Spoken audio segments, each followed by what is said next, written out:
Porampata Laiba Saina Institute of Medical Sciences SIMS ki founder Yumnam Surjit Kumarna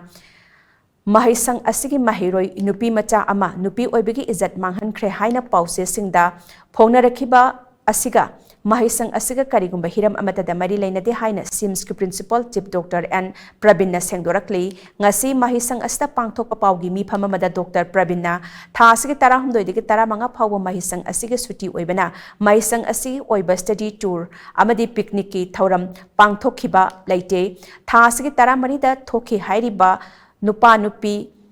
Chen Chongbagi Thaudok Asti Lanai Waphamni Maheishang Asiga Mari Lainahan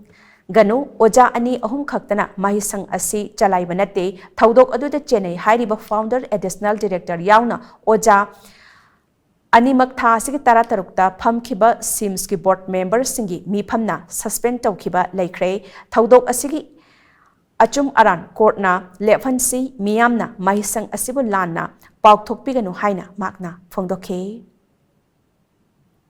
Aina Yadaba Natraga Kaigumba Posa Ama Sugumaki case Malai Quali Highway complaint Adu Achum Aran di Courtna Bicharum to Josuno Adu Sigi Monunsi da Kuna Kolesi Sok Tanaviki the Makta Haidana Kuna Sagim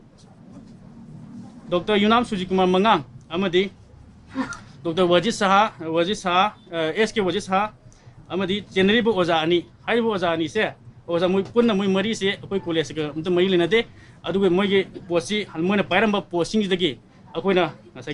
suspend over the orders of Kotalaze Matumda Adun Huji Mogi come to Leinade Aduna Mayam Kangi suspended that 16 the top order names 16 the legal advisor who is advisor for member Laze Adu Potana to Potana say 2 Laze of Pony Aduna Moicum the Leinade having a proptoge Adu Ayapam PV.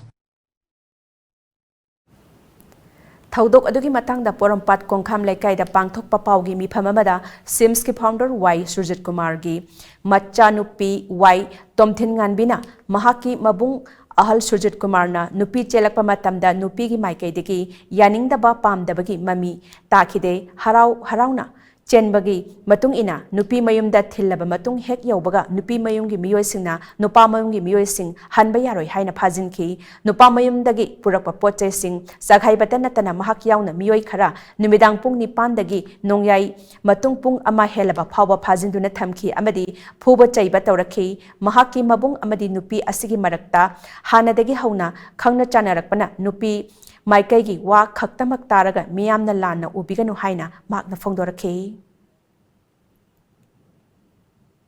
Aigi inamase aigi ibungna ref tawba natte aigi inamase akoi inamase akoi ne am pamjai mamana su babana su akoi whole family na inamase am pamjai aduna mayamna aina haijari nupa hoi ref tawre haraga mayamna mob justice thagat biganu nupi khaki wa tabiganu akoi gi sukra tabiyo